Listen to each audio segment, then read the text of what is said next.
ಏಮಸ್ ಕಿಚನ್ಗೆ ಸ್ವಾಗತ. ಇವತ್ತು ತುಂಬಾ ಸಿಂಪಲ್ಲಾಗಿ ಹಿತ್ಲ ಅವರೆಕಾಯಿ ಮತ್ತು ಅವರೆಕಾಯಿ ಆಲೂಗೆಡ್ಡೆ ಮುಳುಗಾಯಿ ಹಾಕಿ ಸಾಂಬಾರು ಮಾಡ್ತಾಯಿದ್ದೀನಿ. ಅದ್ರ ಜೊತೆಗೆ ಪಲ್ಯನೂ ಕೂಡ. ಬನ್ನಿ ಶುರು ಮಾಡೋಣ. ಇದು ಹಿತ್ಲ ಅವರೆಕಾಯಿ. ಇದು ಸಂಕ್ರಾಂತಿ ಹಬ್ಬ ಟೈಮಲ್ಲಿ ತುಂಬಾ ಸಿಗುತ್ತೆ, ಹಳ್ಳಿ ಕಡೆಯಲ್ಲಿ ತುಂಬ ಸಿಗುತ್ತೆ. ಇದು ತುಂಬಾ ಚೆನ್ನಾಗಿರುತ್ತೆ ಈ ರೆಸಿಪಿ. ಇದು ಹಿತ್ಲ ಅವರೆಕಾಯಿ ತಿನ್ನೋಕ್ಕಂತೂ ತುಂಬ ಟೇಸ್ಟಿಯಾಗಿರುತ್ತೆ. ಅವರೆಕಾಯಿ, ಒಂದು ಆಲೂಗೆಡ್ಡೆ, ಒಂದು ಬದನೆಕಾಯಿ ತೊಗೊಂಡಿದ್ದೀನಿ. ನೆಕ್ಸ್ಟ್ ಇಲ್ಲಿ ಸಾಂಬಾರು ಪುಡಿ ತೊಗೊಂಡಿದ್ದೀನಿ, ಒಂದು ಟೊಮೊಟೊ ಮತ್ತು ಕಾಯಿ ತೊಗೊಂಡಿದ್ದೀನಿ, ಒಂದು ಈರುಳ್ಳಿ ಅರ್ಧ ಮಾತ್ರ ನಾನು ಕಟ್ ಮಾಡಿ ಇಟ್ಕೊಂಡಿದ್ದೀನಿ, ಸ್ವಲ್ಪ ಕೊತ್ತಂಬರಿ ಸೊಪ್ಪು ಎಲ್ಲ ನಾನು ಕೂಡ ಮಿಕ್ಸಿ ಜಾರ್ಗೆ ಹಾಕ್ಕೊತಾ ಇದ್ದೀನಿ. ನೆಕ್ಸ್ಟ್ ಇವಾಗ ಇದಕ್ಕೆ ಬೇಳೆ ಸಾಂಬಾರು ಪುಡಿ ಹಾಕ್ಕೊಂಡಿದ್ದೀನಿ, 3 ಸ್ಪೂನ್ ತೊಗೊಂಡಿದ್ದೀನಿ ನಾನು. ನೆಕ್ಸ್ಟ್ ಇದಾದಮೇಲೆ ಇಲ್ಲಿ ಸ್ವಲ್ಪ ನೀರನ್ನು ಸೇರಿಸ್ಕೊತಾ ಇದ್ದೀನಿ. ಅದಕ್ಕೂ ಮುಂಚೆ ಹುಣಸೆಹಣ್ಣು ನಾನು ನೆನೆಸಿ ಇಟ್ಟಿದ್ದೀನಿ. ಒಂದು ಅರ್ಧ ಗಂಟೆ ಮುಂಚೆ ನೆನೆಸಿ ಇಡಬೇಕು. ಸ್ವಲ್ಪ ನೀರು ಹಾಕ್ಕೊಂಡು ನಾನು ನುಣ್ಣಗೆ ರುಬ್ಕೊಂಡಿದ್ದೀನಿ.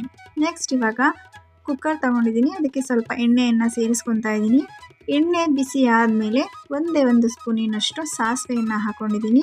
ಸಾಸಿವೆ ಕೂಡ ಸಿಡ್ದಾದ್ಮೇಲೆ ಅರ್ಧ ಈರುಳ್ಳಿನ ಕಟ್ ಮಾಡಿಕೊಂಡು ಒಗ್ಗರಣೆಗೆ ಹಾಕ್ಕೊತಾ ಇದ್ದೀನಿ.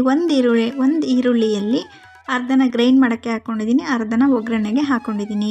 ಇದು ಕೂಡ ಎಲ್ಲ ಸ್ವಲ್ಪ ಸಾಫ್ಟ್ ಆದಮೇಲೆ ಸ್ವಲ್ಪ ಕರ್ಬೇವಿನ ಸೊಪ್ಪನ್ನು ಸೇರಿಸ್ಕೊತಾ ಇದ್ದೀನಿ. ನೆಕ್ಸ್ಟ್ ಇದಾದಮೇಲೆ ಕಾಳನ್ನು ಹಾಕ್ಕೊತಾ ಇದ್ದೀನಿ. ಅವರೆಕಾಳು, ಆಲೂಗೆಡ್ಡೆ, ಮುಳುಗಾಯಿ ಮತ್ತು ಹಿತ್ಲ ಅವರೆಕಾಯಿ ತುಂಬಾ ಚೆನ್ನಾಗಿರುತ್ತೆ. ಈ ಸೀಸನಲ್ಲಂತೂ ತುಂಬ ಚೆನ್ನಾಗಿರುತ್ತೆ. ನಮ್ಮ ಕಡೆ ನಾಗರಬ್ಬ ಅಂತ ಮಾಡ್ತೀವಿ, ಅದು ಮುಗಿಯೋವರೆಗೂ ಕೂಡ ಹಿತ್ಲ ಅವರೆಕಾಯಿ ಸಿಗುತ್ತೆ. ತುಂಬ ರುಚಿಯಾಗಿರುತ್ತೆ. ಅದು ನಾವು ಪಲ್ಯ ಮಾಡಿದ್ಬಿಟ್ಟು ತಿನ್ನೋಕ್ಕೆ ತುಂಬಾ ಚೆನ್ನಾಗಿರುತ್ತೆ. ಇದು ಹಳ್ಳಿಯಲ್ಲಿ ಇರೋರಿಗೆ ತುಂಬ ಗೊತ್ತಿರುತ್ತೆ ಇದು. ನೆಕ್ಸ್ಟ್ ಇವಾಗ ಹೀಗೆ ಎಣ್ಣೆಯಲ್ಲಿ ಒಂದು 10 ನಿಮಿಷ ಇದನ್ನು ಹಾಗೆಯೇ ಫ್ರೈ ಮಾಡ್ಕೊಬೇಕು. ಘಮ ಅಂತ ಸ್ಮೆಲ್ ಬರ್ತಾ ಇದೆ, ತುಂಬಾ ಚೆನ್ನಾಗಿರುತ್ತೆ ಈ ರೆಸಿಪಿ. ನೆಕ್ಸ್ಟ್ ಇದಾದಮೇಲೆ ಇಲ್ಲಿ ರುಬ್ಬಿರುವ ಮಸಾಲವನ್ನು ಸೇರಿಸ್ಕೊತಾ ಇದ್ದೀನಿ.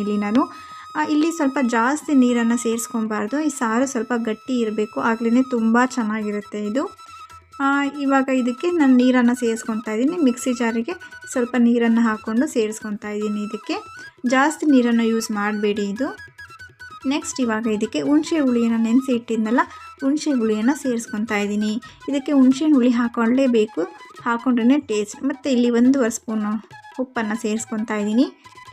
ಇಷ್ಟೇ, ಇದಕ್ಕೆ ಇನ್ನೇನು ಹಾಕೋ ಅವಶ್ಯಕತೆಯೇ ಇಲ್ಲ. ಇವಾಗ ಇದನ್ನು ಕುಕ್ಕರ್ ಕ್ಯಾಪ್ನ ಕ್ಲೋಸ್ ಮಾಡಿ ಒಂದು 4 ವಿಷಲಾರು ಕೂಗಿಸ್ಕೊಳ್ಳಿ. ತುಂಬ ಚೆನ್ನಾಗಿ ಬೆಂದ್ರೇ ನಮಗೆ ಟೇಸ್ಟ್ ಕೂಡ ಅಷ್ಟೇ ಚೆನ್ನಾಗಿ ಬರುತ್ತೆ. ಈಗ 4 ವಿಷಲ್ ಆದಮೇಲೆ ಕ್ಯಾಪ್ನ ಓಪನ್ ಮಾಡಿದ್ದೀನಿ. ತುಂಬ ಚೆನ್ನಾಗಿ ಬಂದಿದೆ ಸಾಂಬಾರು. ಇದು ಸ್ವಲ್ಪ ತಣ್ಣಗಾದರೆ ಇನ್ನೂ ಕೂಡ ಗಟ್ಟಿಯಾಗುತ್ತೆ ಸಾಂಬಾರು. ಇವಾಗ ಪಲ್ಯನ ಹೇಗೆ ಮಾಡೋದು ಅಂತ ನೋಡೋಣ ಬನ್ನಿ. ನಾನಿಲ್ಲಿ ಬಾಂಡಿ ತೊಗೊಂಡಿದ್ದೀನಿ, ಸ್ವಲ್ಪ ಎಣ್ಣೆ ಹಾಕ್ಕೊಂಡಿದ್ದೀನಿ. ಎಣ್ಣೆ ಕಾದಾದ್ಮೇಲೆ ಸಾಸಿವೆ ಮತ್ತು ಸ್ವಲ್ಪ ಕರ್ಬೇವಿನ ಸೊಪ್ಪು ಹಾಕ್ಕೊಂಡಿದ್ದೀನಿ.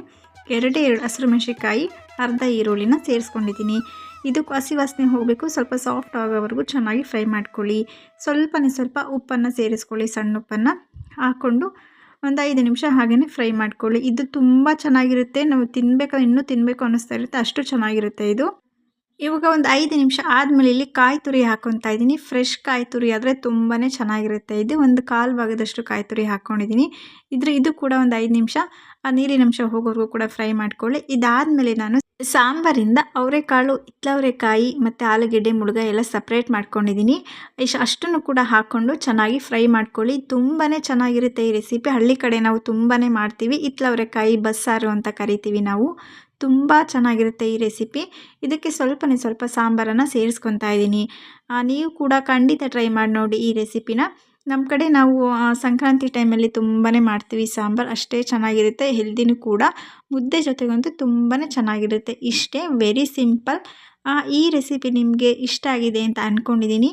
ಇಷ್ಟ ಆಗಿದರೆ ಸಬ್ಸ್ಕ್ರೈಬ್ ಮಾಡಿ, ಸಪೋರ್ಟ್ ಮಾಡಿ. Thank you for watching.